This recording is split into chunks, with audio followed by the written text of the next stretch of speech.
I stopped here in Woodstock when my son Andrew was 6 months old, and I went to a brown bag performance that was on the steps of the Norman Williams Public Library. And I sat there for that hour of music and I thought, this is really cool. And I could live here.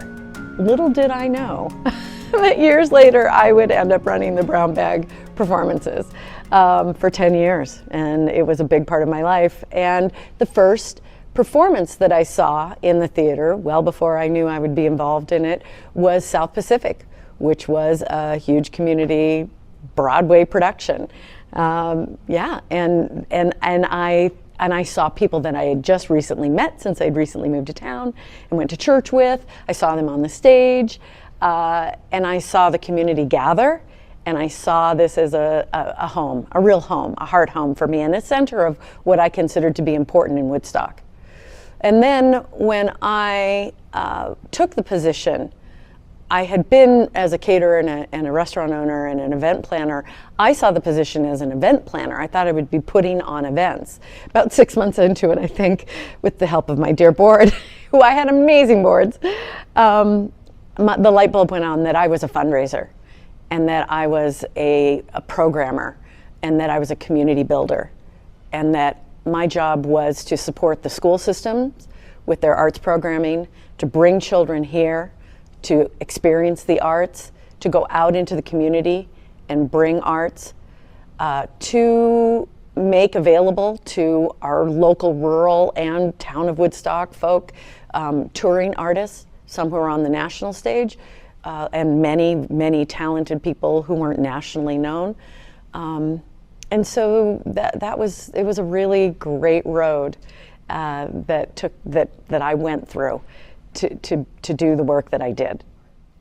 I think the thing that comes to me most often, because it did happen over and over and over again, and yet it never ceased to amaze me and touch my heart, when I would stand out on the sidewalk and greet the kindergartner through sixth grade groups who would come into the theater, and their energy was a little bit wild and scattered and not necessarily happy.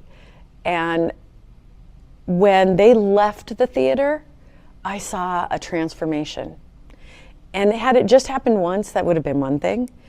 But the transformation was to kind of this sense of peace in their bodies and absolute joy.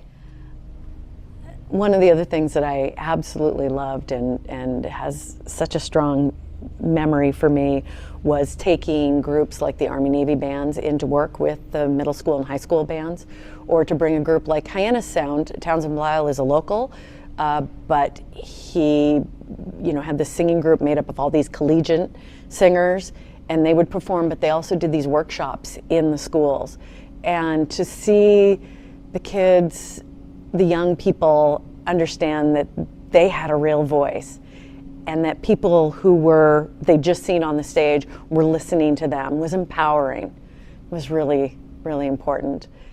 As I sit here today, and I am grateful for my opportunities to experience and to lead, I am wishing Pentangle Arts Council an amazing next 50 years of great success